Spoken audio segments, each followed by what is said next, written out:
নমস্কার প্রিয় ছাত্রছাত্রী, West Bengal state university history minor পেপারের ফাইনাল সাজেশন দিচ্ছি সেমিস্টার 1।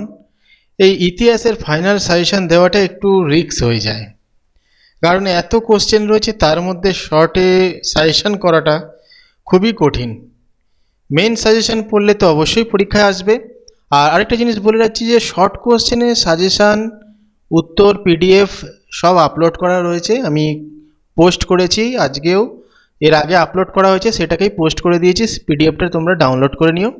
আর যেটা বলছিলাম যে সাজেশন একটু ডিফিকাল্ট হয়, যারা আগে থেকে পড়তে শুরু করে দিয়েছো, অনেকদিন ধরেই পড়া করেছো, তাদের ক্ষেত্রে কোনো অসুবিধা হবে না।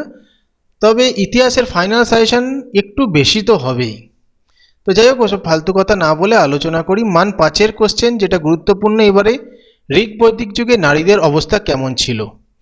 খুবই গুরুত্বপূর্ণ প্রশ্ন। পরেরটা হচ্ছে ভেরি ভেরি ইম্পর্টেন্ট, মেহেরগড় উৎখননের গুরুত্ব ব্যাখ্যা করো। Very very important. ঋক বৈদিক যুগে সমাজ ব্যবস্থা নিয়ে সংক্ষিপ্ত প্রবন্ধ লেখো। Very very important. আমি শুধু যেগুলো সবচেয়ে গুরুত্বপূর্ণ সেগুলোই নিয়েই আমি আলোচনা করছি, যদিও সবকটা কোশ্চেনই গুরুত্বপূর্ণ, তবু যেগুলো সবচেয়ে গুরুত্বপূর্ণ সেটাই আমি বলছি। বাকিগুলো দেখে নাও, মেন সাজেশন তো আপলোড আছে। পরের যেটা গুরুত্বপূর্ণ হচ্ছে আদি কুষাণ শাসকদের সম্পর্কে একটি সংক্ষিপ্ত টিকা লেখো। বৌদ্ধ ও জৈন ধর্মের মধ্যে পার্থক্য আলোচনা করো। Very very important. আরেকটা ইম্পর্টেন্ট, অশোকের ধর্মের মূল নীতিগুলি কি ছিল। গান্ধার শিল্প বিষয়ে সংক্ষেপে আলোচনা করো। Very very important.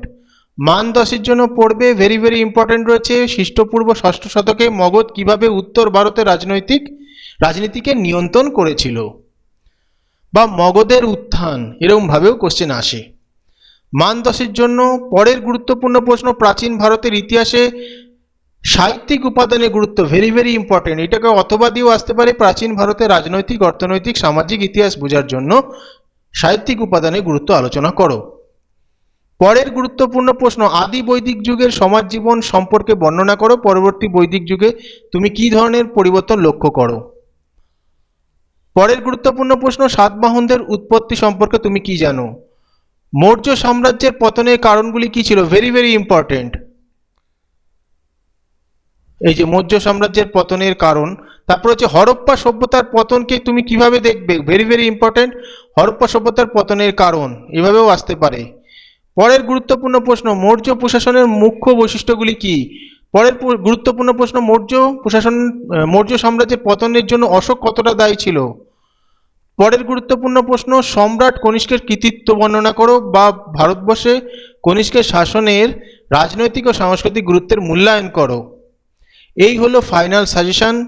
আমি আবার বলছি, মেন সাজেশন পড়া খুবই জরুরি ইতিহাসের মতন সাবজেক্টে। তবে পরীক্ষা কালকে যদি হয়, তাহলে সব কোশ্চেন পড়া তো মুখস্থ হতে পারে না, তাই যেগুলো বললাম সেগুলো দিয়ে কিন্তু শুরু করো, মুখস্থ করে নাও এই গুরুত্বপূর্ণ প্রশ্নগুলো।